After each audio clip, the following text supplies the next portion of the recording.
This little girl had a husband when she was only 9 years old, and that husband was none other than this newborn baby. This isn't a fictional story. It truly happened in the 1820s in the rural Hakka villages of China. Back then, a strange and distorted marriage custom was common in the Hakka communities of Guangdong. Many poor couples, worried that their sons might never afford a wife in the future, would buy a young girl even before their son was born, a girl destined to become his future wife. From a very young age, the girl would start doing household chores for the family and taking care of her future little husband as he grew. Then, once the boy reached adulthood, the two could hold a wedding ceremony right away. For many impoverished families at that time, this practice meant saving a great deal of money. Chow was one of those girls. When she was 7, her father sold her to a future husband's family, in exchange for 10 bags of flour. The woman who bought her, Chow's future mother-in-law, had already given birth to 2 daughters. She believed that bringing Chow into the house would bring her good fortune and help her finally bear a son.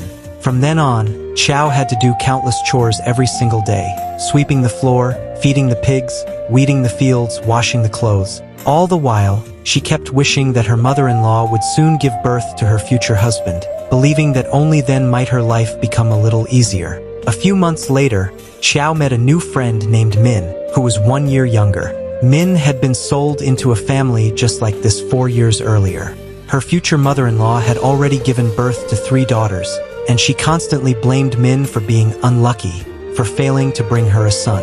Because of that, Min was often beaten. Sharing the same fate brought them so close that they became inseparable, telling each other everything. They would often kneel beneath a big tree and pray, hoping that their mothers-in-law would give birth to sons as soon as possible. Days passed like this, one after another, until the long-awaited moment finally came. Chow's mother-in-law was about to give birth. Lying in bed, full of excitement, she turned to Chow and asked, "Tell me, do you think it's a boy or a girl this time?" In her innocence, Chow tried to comfort her and said, "Whether it's a boy or a girl, I'll love the baby all the same." But those words enraged the woman. She slapped Chow across the face and snapped, "It will definitely be a boy." Chow burst into tears and ran away, not understanding why her words had made her mother-in-law so angry. Fortunately, the woman did give birth to a baby boy. The family named him Li. From that moment on, Chow devoted herself to caring for the newborn, feeding him, bathing him, and gently rocking him to sleep. Before long, under Chow's care, the once tiny baby had grown into a little boy who could run and jump. One day, as Chow was helping Li bathe like she always did, he covered himself with his hands and said he wanted to wash on his own. Chow felt a quiet sense of relief. The little boy she had once cared for was finally growing up. Around that time, the family brought her some heartbreaking news. Her dear friend Min had fallen in love with a boy from the same village. For that crime, the villagers locked her in a bamboo cage and sank her into the river, drowning her. Chow was devastated when she heard the news. Her mother-in-law seized the moment to lecture her. A woman must remain faithful, she must guard her purity. In ancient China, society placed unbearably strict demands on women. If a married woman was ever caught, or even suspected of being unfaithful, she would be tied up, sealed in a bamboo cage, and thrown into the river. Shockingly, this brutal punishment still existed in some remote parts of China as late as the 1920s. 10 years later, Li was 16, and Chow was already 25. By then, Li had slowly come to understand that he and Chow were not brother and sister, they were husband and wife. But the idea deeply unsettled him, and he deliberately avoided any physical contact with her. Chow's mother-in-law, however, hoped they would become a real couple soon, so she invited a respected elder from the village to choose an auspicious date for their wedding. Chow was overjoyed. This was the moment she had been waiting for over 16 years. Li, on the other hand, was reluctant, but under his mother's pressure, he could only agree. On the wedding night, the two of them sat in silence on the bed. When Li remained quiet, Chow took the initiative to remove her top, but Li immediately stood up and tried to leave. "Do you dislike me because I'm older?" Chow asked. "No, it's just that you're my sister," Li replied. "I'm not. I'm your wife. I've waited for you for so many years.